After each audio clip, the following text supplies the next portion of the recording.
Welcome to Whiskey Lore, The Interviews. I'm your host, Drew Hanisch, the Amazon best-selling author of Whiskey Lore's Travel Guide to Experiencing Kentucky Bourbon and also Experiencing Irish Whiskey.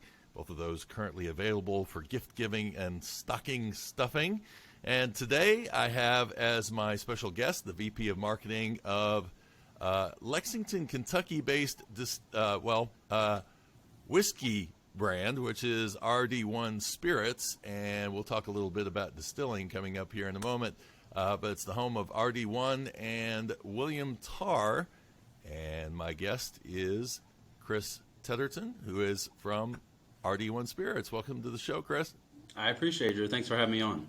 Sure. So my first interaction with your whiskey was the William Tarr brand, which my friend Jerry of Stone Fences Tours, we get into these history discussions and we're diving in deep into, all these new brands that are showing up, and sometimes the new brands are the old brands. Yeah.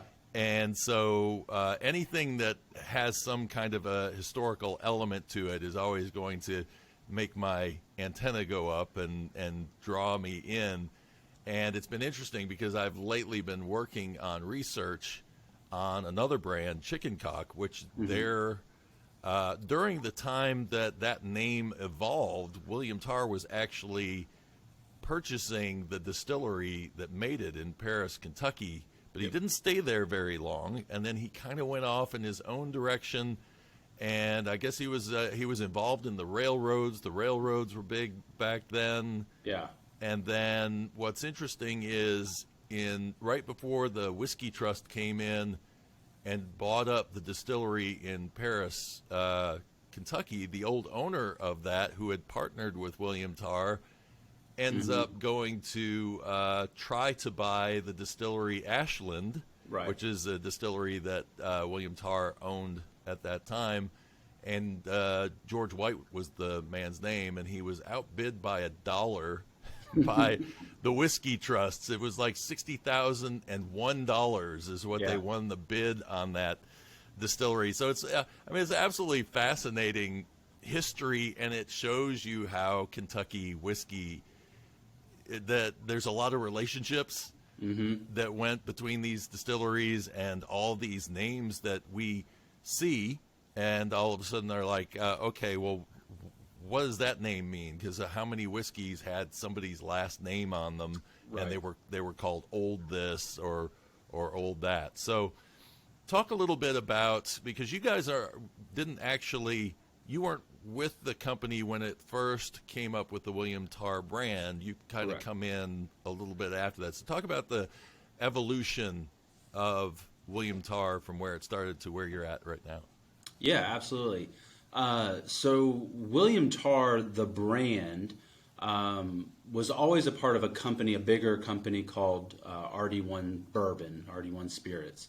That was kind of the company's name. It only had this one brand, and William Tarr was that brand. It was a startup in 2020, so that's like the best year to start any business, right? We all lived through 2020.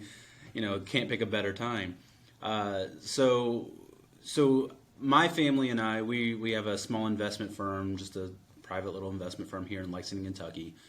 And we knew the startup founders of this brand, William Tarr. And they brought us in along with UK head football coach Mark Stoops, because they knew him as well, and said, hey, we want to start this brand. It's called RD1.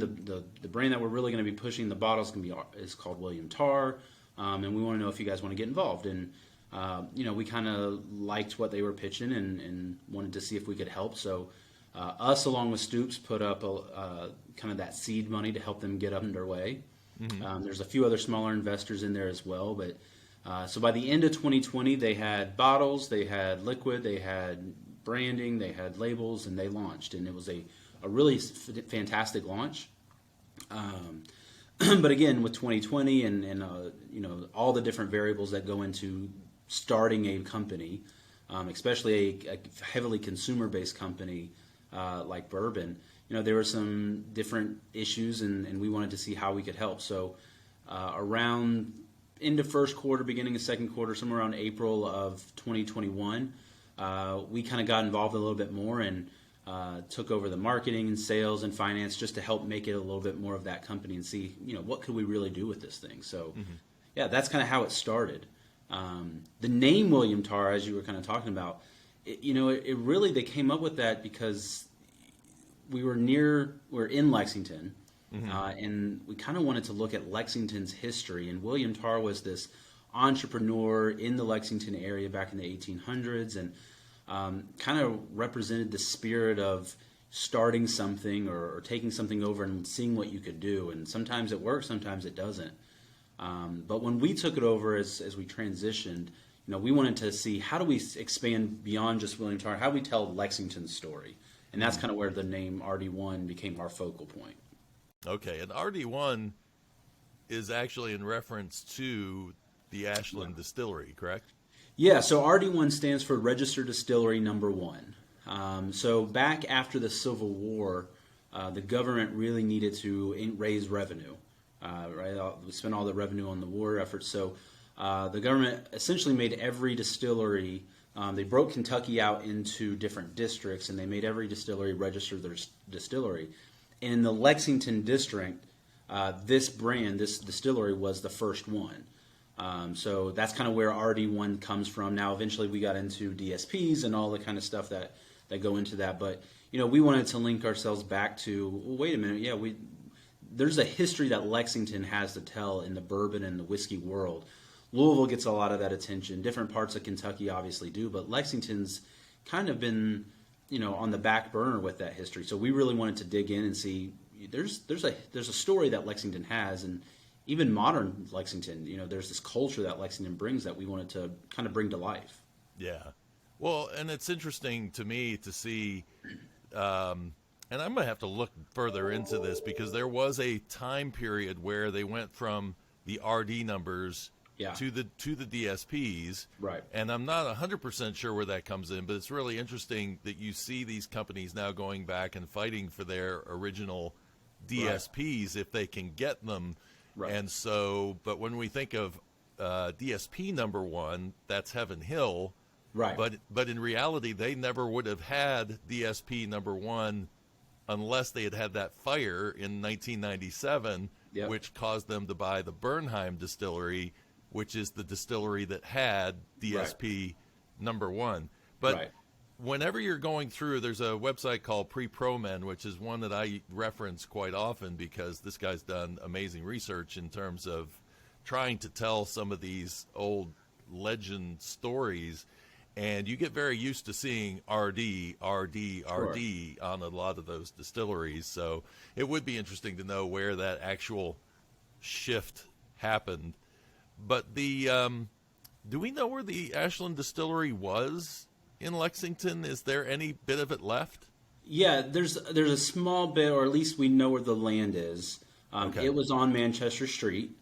And if you're from the Lexington area, if you ever visit the Lexington area and do some tourism area stuff in Lexington, there's a location called the Distillery District. And that's right now where our tasting room is housed. And it's about probably quarter of a mile down, closer towards downtown, is the plot of land that the distillery was. Now, it since has been torn down and rebuilt up into modern buildings and stuff, but it was on Manchester Street, which is kind of one of the reasons why when we came out with this William Tarr bottle, Manchester Reserve was kind of that piece that we wanted to pay homage to, is where we kind of linked it because that street had that history to it. Yeah, and so this was where I heard, now for people who have been to Lexington, they'll know that that's the James E. Pepper complex, and that there's a lot of stuff in there. I mean, the distillery district, it's where James E. Pepper had their whole stuff, and it's a hopping place. It's really, really cool place. So what are you guys doing in that area? Is it tasting room, some kind of experience beyond that? Yeah, so we've got a long tasting bar. Fits about 20 people. So it's specifically a tasting bar. It's a retail shop, so get all your shirts and barware, all kinds of really cool things. And then an event space too. So we house tons of events, corporate events, private events, parties, all kinds of things. And it's kind of just a really unique location because you got ricks and barrels all over the place and that amazing bourbon smell. Yeah. So yeah, it's a really cool location that we've got right now. Well, it gives you a chance to go get food while you're there, and I mean, you can really make a whole day of it if you wanted to, just going from one spot to the next.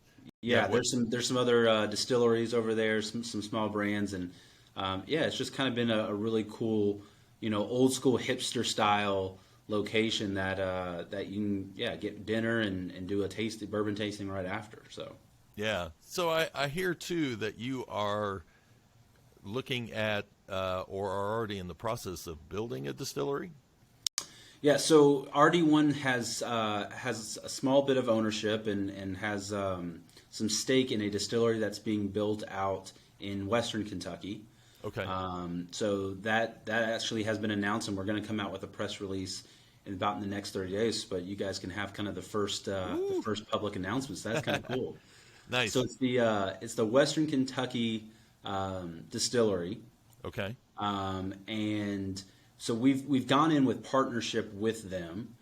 So it's kind of an ownership, but also partnership with them because we want the best. And the cool thing is Jacob Call, who's a fantastic master distiller, has kind of led that effort and built that up and is kind of running that. So we've been partnering with him, and he's going to be the master distiller out there. So we get to lean on a lot of his experience and his history of experience. I think he's it's like seventh generation, something crazy. He's just a wealth of knowledge. So it's been cool to have that out there, and that should be up and running here in the next couple of months. So we're really excited about that.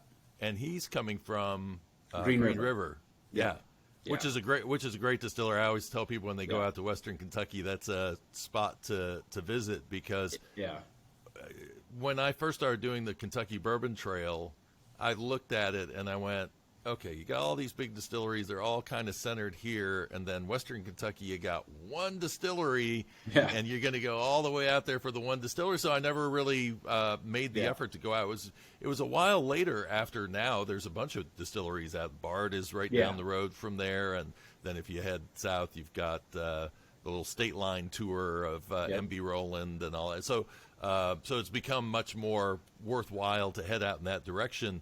But they had basically taken this old distillery and turned it into they're doing a lot of sourcing out of there. I know I talked with Broken Barrel out in Los Angeles, and he says we get our whiskey from Owensboro, and they're making some really good stuff. I love the rye whiskey that they're producing out of there. I think Jacob kind of specializes in rye because everything he does, the rye is just this consistent note that just he knows how to make it work. All right, because you get a lot of people that either really like rye or they don't like rye. Right, there's not a whole lot of in the middle, and how he works with it is just really, really cool, and how he makes even people who don't like that rye note in the bourbon that he makes is fantastic. So they're doing tons of stuff. They rebuilt that place and turned it around, and he was really excited. I know about doing all that work, and I know he's incredibly excited about starting this new venture. So we were happy to be able to partner with him and see what the future holds. Yeah. So do you think that that'll be a distillery that will at some point be on the Bourbon Trail, or is that probably going to be a working facility? Yeah, I think definitely the plans as of right now are to start it up as a working facility. That's the primary goal. It's kind of, it doesn't make sense for a distillery to have, visitors if it can't really actually produce things. So, I know his and our goal is to get it up and running and get it producing as quickly as possible and producing the highest quality of bourbon that they can. But I think down the road it's definitely there's already plans on if we were to make it a tour and bring people in, how would that work? So I'm not sure exactly when that could happen, but that's always obviously on the horizon. Yeah, it's funny. I was talking with Joseph and Joseph Architects, who have built so many of the distilleries across Kentucky, and they said I was asking them about Michter's, not the downtown Camp Nelson, but their main production facility.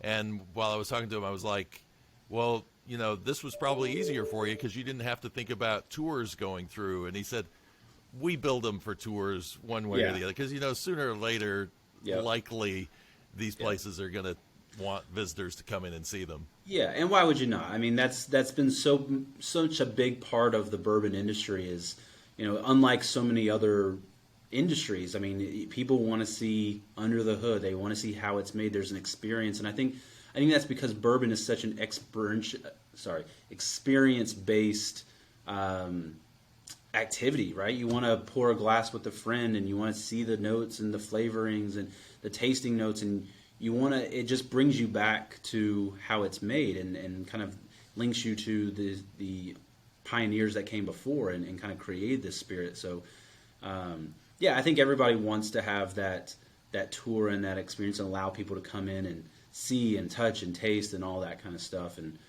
what we're looking at in our location, our gift shop and our tasting bar here in Lexington, is expanding that even further. So, finishing is starting to be something that we're really getting into. We're getting into experimental, different finishing, rare finishing. How do we do something that people aren't doing? And then also, how do we bring in, the consumer? How do we bring in someone who's off the street who doesn't know a lot? And how do we link them to what's actually being finished? So we've got some really cool things that we're going to be working on as well. Well, this has got to be an exciting time, too, because as I understand it, the whiskeys that you've worked with so far, obviously you don't have a distillery, so you're sourcing that liquid, Sure. But this is really kind of your chance to create your own distillate. So have you been in discussions about that already? And do you feel like you want to edge towards something that you already have, or maybe carve out a new space in terms of where you're going with flavor, since you want to do finishing? Yeah, we've definitely talked with Jacob and kind of that team of what we're looking for and how we want to move into the future. But the thing about our brand is we're all about what's really good. Like what tastes good, right? Because that's all that matters really to us, is does it taste good, yes or no, and do people like it? So, we're open to experimenting with different mash bills and different versions of what we've got, and how do you accentuate one finish versus another, and is there a certain yeast strain that does that? Is there a certain composition of the mash bill that does that? So we've been in contact with, we're about to launch, you've got, I think we were talking about earlier, our straight Kentucky bourbon, and then our French oak finished. We're about to launch those two products in new glass, our new custom glass bottle, here in probably the end of February. And then we're bringing on two more variations right after that, or right in that time as well. And we've already been talking about, one of these finishes could be really good if we add a little bit of the wheat in there. So, we're always experimenting, always testing things out, always trying new risk and trying stuff. And I think that's what kind of whiskey's all about, is taking a little risk and seeing what works. It's so different from where bourbon was. Bourbon was the tried and true, and you had your brand. And your brand probably had one or two different variations at most. Yeah. But most people probably drank their Jim Beam and they didn't care what, that now all of a sudden you've got so many different variations. You've got cask strength. You've got, going down to finishing barrels now, which is a whole new direction that has really been kicking up in the world of bourbon. And, so what was your whiskey experience prior to owning a whiskey brand? Were you a bourbon fan? Were you a Scotch fan? Did you have influences that you wanted to bring into this whiskey? Sure. So, I grew up in North Carolina, Charlotte, North Carolina, and moved here around high school age. So, but as soon as you get into Lexington and get into Kentucky, bourbon is now a part of your vocabulary. You somehow have to have experienced it in one way or another, and so got thrown into the deep end, with friends as you go into college and out of college, and everyone's getting into that. So no, this was our first, when we got involved with the business. This is our first spirit business that we've owned. We've owned 37 other different businesses. This is the first one in the alcohol and spirits industry.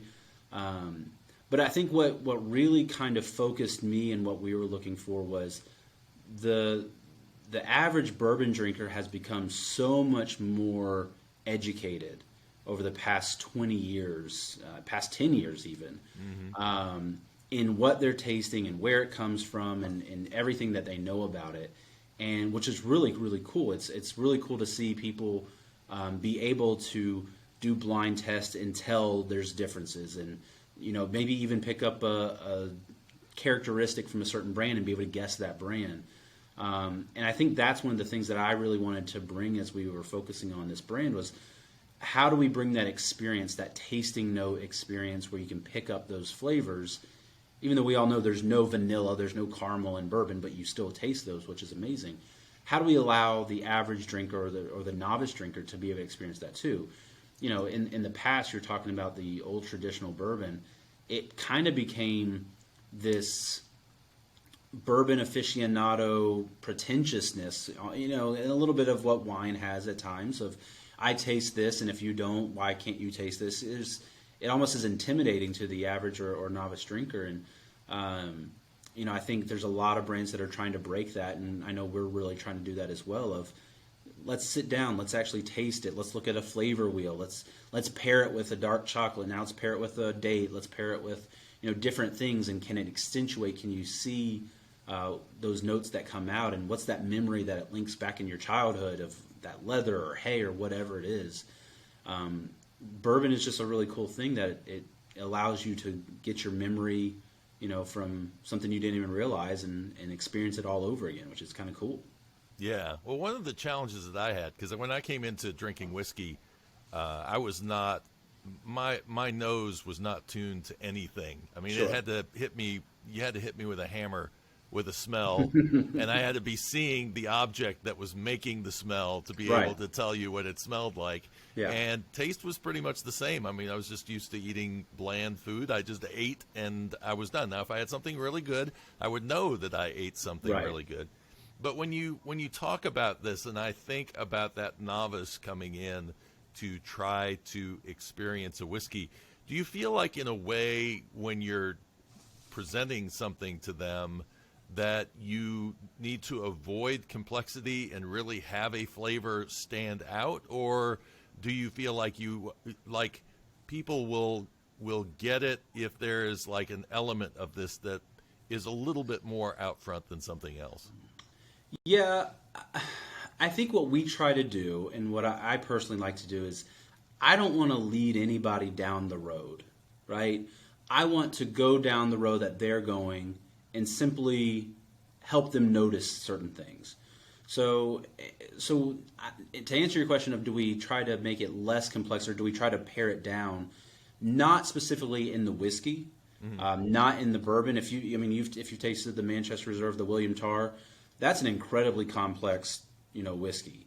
The blend of 7-year bourbon, 8-year rye, especially at the 114 proof bottle that we've got.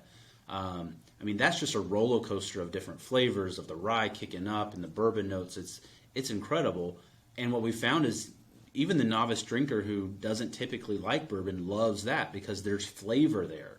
And if you can get past the alcohol piece that kind of burns, you can taste a lot of flavor, which is why we always tell everybody it's the third sip, right? You take the first sip, just barely let it touch. The second, barely let it touch. And then the third sip, get a little more, and it starts to dull those receptors, so now you can taste the flavors. So no, we don't try to reduce the complexity as far as the whiskey itself. Right. What we try to do is when we reduce the complexity, it's more in what are we trying to allow them, or how do we help them communicate what they're experiencing. Now, one way we're doing that is with one of the new versions that we're coming out. We are coming out with one that's a little bit more of a certain note forward, which is really, really cool. But one of the other of the 4 that we're coming out with is a whole new animal. We can kind of talk about those if you want, of what those 4 are. So Yeah, absolutely. Yeah, so again, we've got the straight bourbon whiskey, or the straight Kentucky bourbon in that blue bottle, and it's going to be in a new glass. Yep. Yeah.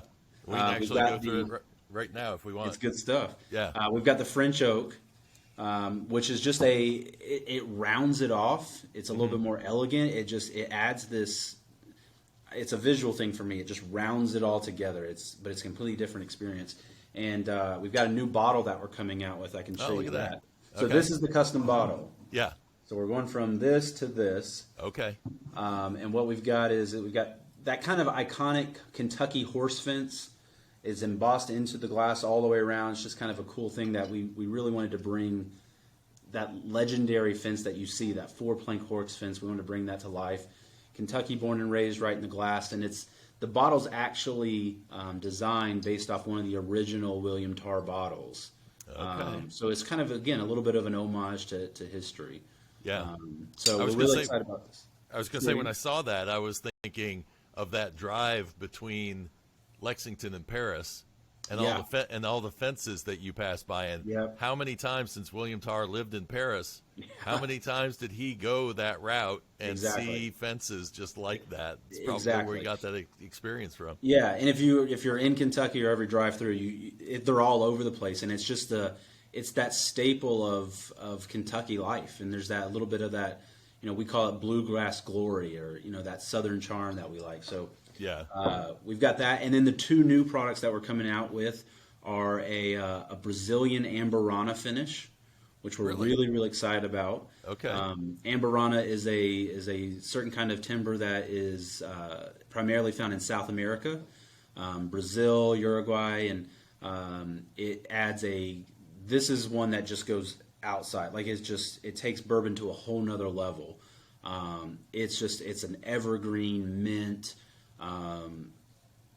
It's an experience, is all I'll say. So what I'm loving about what you're talking about right now is when I went to Ireland and I did the trip through and went to all the different distilleries there, Ireland's rules allow them to use any type of wood. They don't just have to use oak. Right. And that opens up a whole world. Of course, the issue that you're going to run into with that is that if you're putting it in a barrel and it's just a wood that naturally is porous and is going to be leaky, then you have a problem. But I'm assuming what you're doing with your finishing is probably using staves in the barrel rather than. Yeah. For the Amberana specifically, that was staves in the barrel. Using certain. You're exactly right. Using certain kind of woods, they're just not made to really be barrels and hold liquid in the container like that. So, so you have to kind of get creative. And but we found within 3 weeks of finishing, the whole flavor profile changes. And it's quickly been like my favorite one that we have. I mean, if anyone's wanting to see what else can bourbon do, this is what bourbon can do. It's really cool. It takes it into that Scotch world a little bit of just, they say Scotch and Irish whiskey's way up here in the range of what flavors can do. Bourbon gets a little more narrower. If you do wheated bourbon, it gets a little more narrower. But this one just explodes boundaries. It's really, really cool. So I had heard you make that comment on another interview that I heard that you did, and I thought that's why I asked you at the beginning whether your experience before bourbon and being in Kentucky was that maybe you drank Scotch, because there's this misconception, I think, about Scotch, that Scotch is harsh and it is and that it's all smoky. And to me, what's fascinating about Scotch, just like rye whiskey, and this goes into that complexity discussion as well, is that to me, rye is very complex. It's got a lot of stuff going on. So in a way, it reminds me of Scotch. And if you're doing high rye bourbons, I find those tend to get, like Old Forester 100 to me is a more complex bourbon, and it adds so much more interest to I never actually got into Scotch until after we got into the bourbon business. Just trying it out and obviously doing what a lot of people do is listening to different people on YouTube and different podcasts, and it's like, okay, I'll try this Scotch thing. And you're absolutely right. There's Scotch that is super smoky and super kind of harsh and sea air and all that, and then you've got some that's just like apple juice, like it's just the sweetness. So, we want to see what bourbon can do, because we think in Scotch and wine, blending is also really big, and that's why with the William Tarr line, it's a blend of rye and bourbon. And we think we got really lucky with exactly what we had, because it was just this symphony of flavor. So we loved it. Now the fourth product I was talking about is it's a double finish in oak and maple, and it's got this wonderful forward maple note, and that it wasn't done actually intentionally of, okay, kind of what we were talking about originally of, are we trying to lead people to a simplified flavor profile to let them pick things out? That was never our intention. Our intention was literally, let's try something. Let's try this. Does this work?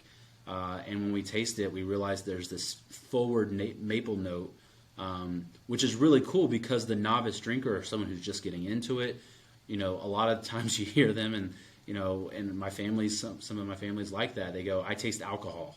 I'm like, yeah, right. But what else do you taste, right? Yeah. Alcohol. That's what I taste. But when they taste this, they go, wait a minute, maple syrup, maple pancakes. Like, I get that. Yeah. And it's a really exciting thing when you have someone who goes, I taste alcohol, to go, wait a minute, I get this note. I can smell it. I can taste it. So it's really cool to have them go from that to a more complex, like the William Tarr, like the French oak, and then they start picking up more. So it's really cool, just this line that we've got, these 4 core products that we'll have. There's really something for everybody. Yeah. It's, from the complex and I want something new to I just want this really, really good bourbon, maybe even a French oak, just that classic with a little elegance on it too, with that French oak, to, give me something that I can at least taste a note in that maple, which is also really, really good. Yeah. It's funny that you bring up maple too, because that's one of the notes that I picked out of when I did a little pre-nosing and tasting on the straight bourbon. Is that the one you've got now? That's the one I've got right now, yeah. Let's open a little bit. We were talking before we started recording the fun of our jobs that we get to drink in the middle of the afternoon, just as part of our occupation.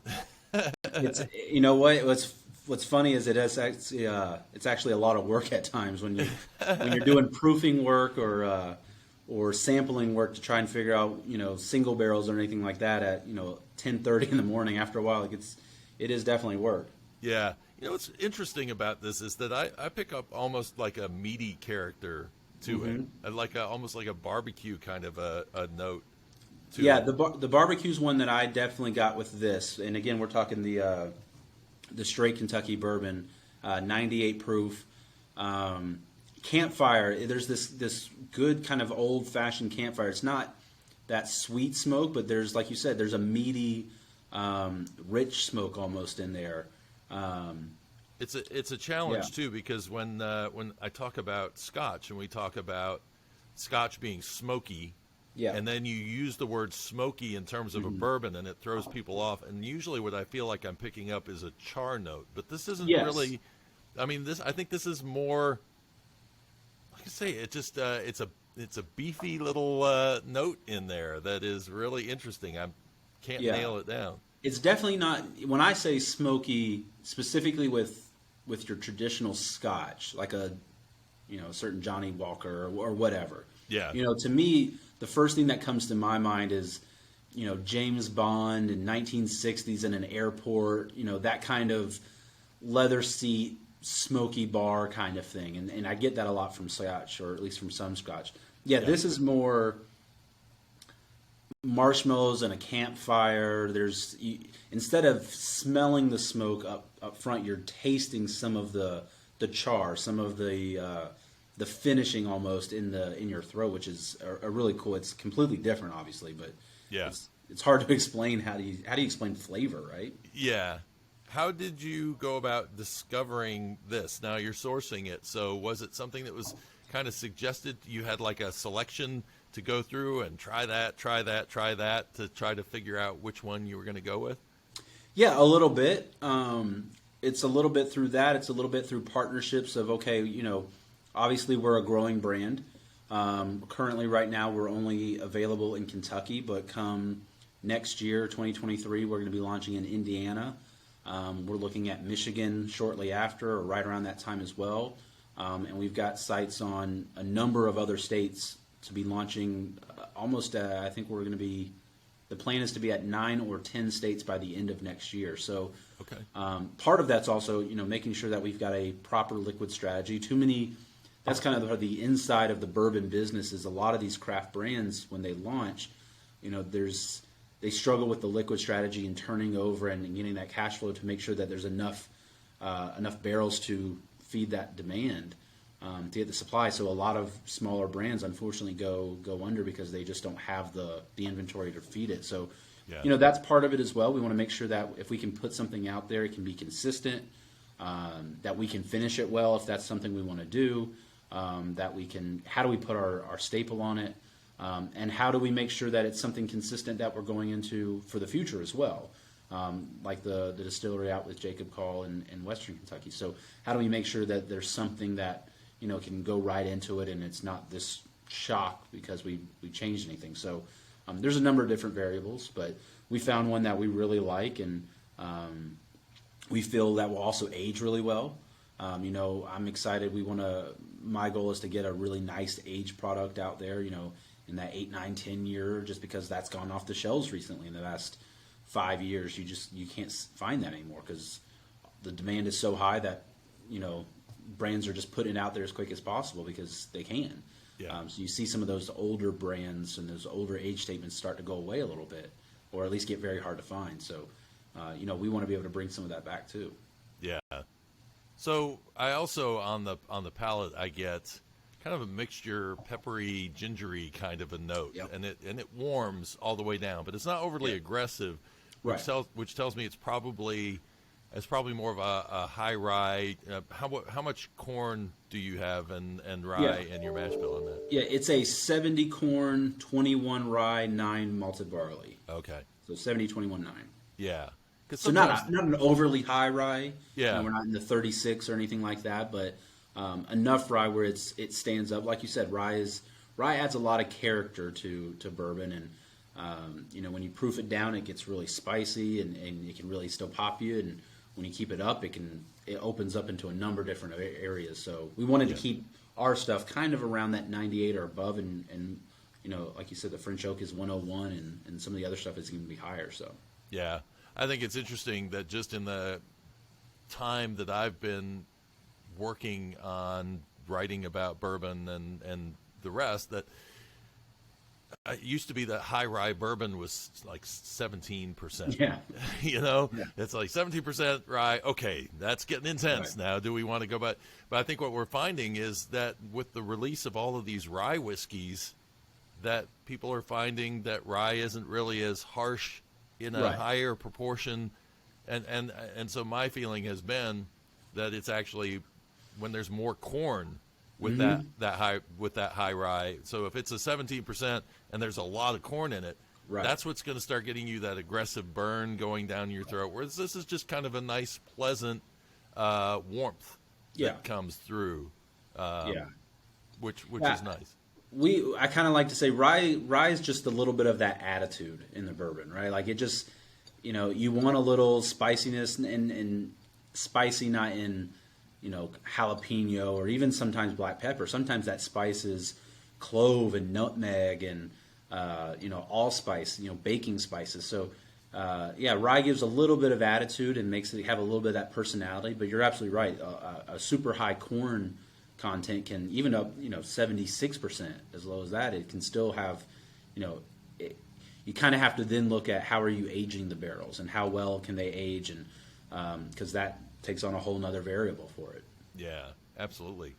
So the first whiskey that I tried when I got my 2 bottles in, you would think I would go and try to taste the straight bourbon first to get a baseline and then move to. No, I jumped right into the French oak because I just was curious as to what this was going to be like.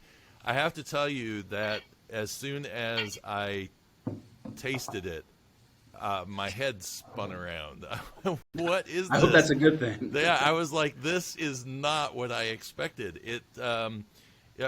I don't know how long you're keeping the whiskey, the oak staves in there, but they have a lot of influence on this whiskey because it was sweeter and fruitier than I was kind of expecting. Then as I was tasting it, it was like evolving. I was starting to get into like some almonds and chocolate coming in there as well. So it's really, really interesting. So what made you decide on French oak staves, and how long do you keep them in those barrels? Sure. So when we went through our initial finishing process, where we said, we think that that's something that we can bring to bourbon drinkers, to whiskey lovers. We want to. There's room there for let's try some finishes, and there's plenty of people that do some amazing finishes. Whether it's in rum cask or port ruby wine or sherry cask, all kinds of stuff. There's a few French oak, there's a few double oak, all kinds of stuff. But we wanted to see, again, being risk takers and new into bourbon, we think let's try things that people say are even taboo if need be. Let's open it up. And so we tried a number of different finishes. In fact, a lot of those finishes that we try may never make it to an official label like this, but we open that up to, that's kind of how we feed our private barrel selection. So if liquor stores or Total Wine, Kroger, or any other liquor store, or even if private buyers, just anybody off the street wants to buy a barrel, they can come in and they can get a finish of something that will never hit the store, at least maybe from our line, and you maybe never see. We've done stuff like red oak, that's out available in a private select on shelves now. We've done yellow birch, we've done cherry wood, we've done sassafras, all kinds of different stuff. So we tried a number of them. The French oak stood out to us. It was amazing. We've had some high quality bourbon influencers and experts in the world, including people like Peggy No Stevens and Dixon Dedman, and they're tremendous people and fantastic friends. So I've gotten to talk and spend some good time with them and taste different things, and they both like this French oak as well. So it just stood out to us. And like, again, when I said earlier, our kind of foundation is it good, right? Yeah. Like, is this good? Do people like it? Will this bring people together? If it is, perfect. And how do we get it out to people? And we felt the French oak did that.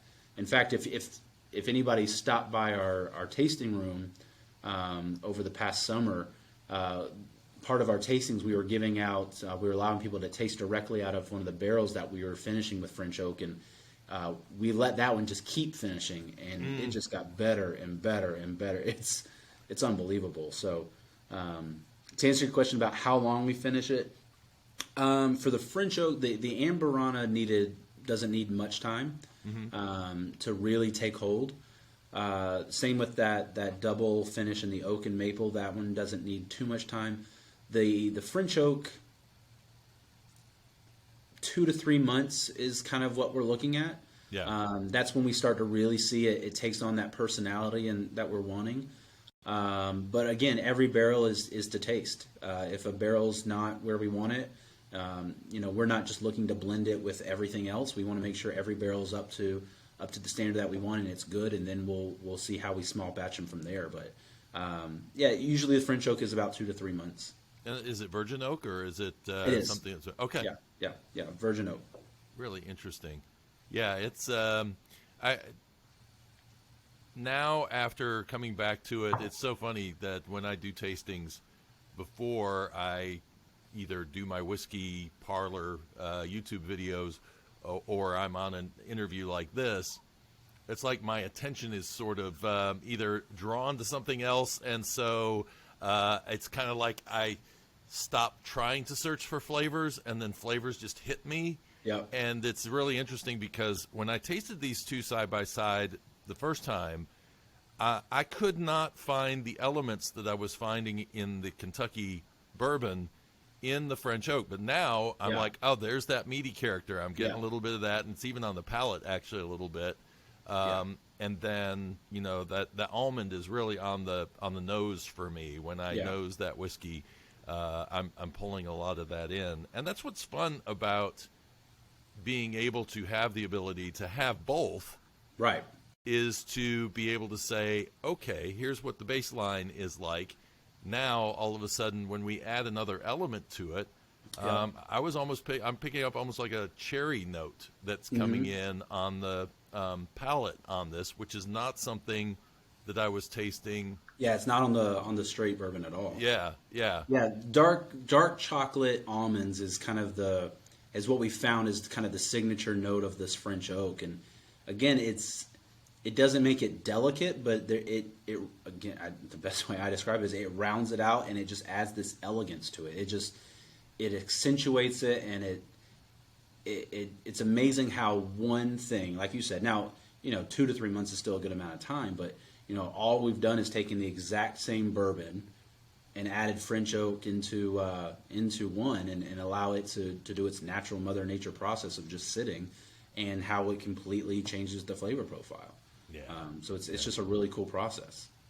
So what happens with the William Tarr brand? Does it continue on, or Sure. is it going to fade at some point? Yeah, so the William Tarr brand was always a limited release. When the company started, and that was the first line that came out. Obviously, launching a brand, you either have to make some bourbon and sit on it for a couple of years, and then you launch it, and that's a big investment, or you go out and source it. And we've always been as open and honest as we can that the William Tarr brand was absolutely sourced. It's a very unique source, so it's not just one where everybody can go grab it and you see it on shelves everywhere. We had a very unique deal of how we got that, and we put the mash bill in the back. We signed an NDA, so we can't legally say, but if you know your mash bills, we wanted to be as transparent as possible. We feel like transparency is very, very, very important. But yeah, the William Tarr line was always a limited release, so when it's gone, it's gone. Unfortunately, right now, for a lot of people, the inheritance was that 12-year, let's see, right there, this tall 12-year bottle. Yeah.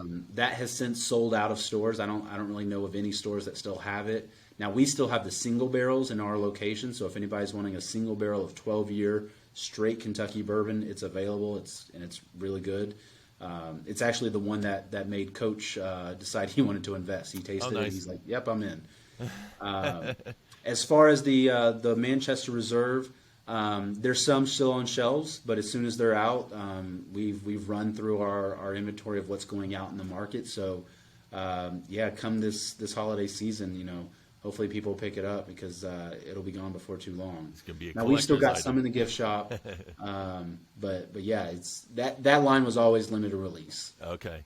Yeah, you put the word out now, you'll start seeing $1,000 bottles of your whiskey going through the secondary market because it's like, okay, they're not making anymore. It's scarce. Good luck. It is. It's scarce. It's not being made anymore, and it's got great age on it. 7 and 8 years, a blend. It's unique. There's how many rye bourbons are out there? How many even fewer are out there that are aged at 7 and 8 years? And how many fewer have won?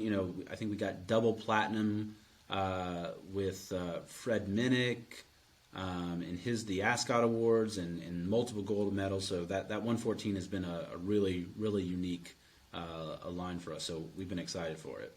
Now, this just flashed across my brain, but I seem to recall something about a picture with the Pope. Yeah. What was that all about? Yeah, absolutely. A lot of people think that that's Photoshop, and it is 1,000% accurate. It is not Photoshop. So every couple of years, I think some of the priests here in the local area in Lexington, Kentucky, they do a trip over to the Vatican, and one of them happens to be friends with Coach, and this priest always likes to bring different bottles of bourbon from Kentucky to the Pope as kind of a gift, and the Coach signed a Citrus Bowl bottle. So we did a special run of our William Tarr line back in February after the UK won the Citrus Bowl. So we did a limited release of those, and Coach signed it and gave it to the priest, who gave it to the Pope. And that picture was the Pope literally holding Kentucky bourbon and of William Tarr. So one of our sales guys had a fun thing. I think he said something like, the Vatican is out of wine for communion, so we're going to use Kentucky bourbon. So just a cool thing that ended up happening, and we were excited about it. It sounds like the William Tarr brand needs to come back for one more bottle, and that bottle be something finished in an Italian wine barrel. I like it. There's, there's always an opportunity for something like that. We're small enough as a company to make quick adjustments, but big enough to put something behind it. So yeah, there's always possibility. I like that idea. Not everybody gets the endorsement of the Pope. Exactly. Although it's just in his hands, but Exactly. hopefully apparently he likes bourbon if they keep bringing in bottles. I mean, maybe we could be one of the only brands that is an official blessed bottle of whiskey. There you go. Then you'll have holy water, Exactly. William Tarr. Exactly. Yeah. Nice. Well, Chris, thank you so much for spending the time and introducing us to the brand and kind of going through everything. And wish you luck moving forward with the distillery and getting your own mash bill up and running. And it's going to be fun to see how things develop for you. If people want to find out more about the brand, where can they go? Sure. Follow us on Instagram. RD1 Spirits on Instagram is a great place that we've got a lot of information and always doing a lot of fun things. Right now we're doing a 12 Days of Christmas giveaway. So we're giving away apparel, we're giving away barware, we're giving away UK basketball tickets. If you follow and like and tag people for all 12 days, we're giving away 2 tickets to the Music City Bowl. So there's that. Our website, obviously, RD1 Spirits is up, and we've got a calendar under events that always shows kind of different tastings that we're doing throughout the state. And if you're looking for bottles, we're all over the place in Kentucky right now, and soon to be Indianapolis and Indiana, Michigan, and you can still you can buy online and get shipped there as well. So great Christmas stuff, and like you said, going away. So limited release, you got to get it. Get it while you can. Very good. Well, thank you, Chris. I appreciate it. I appreciate it. Thank you very much. Cheers. Cheers to you.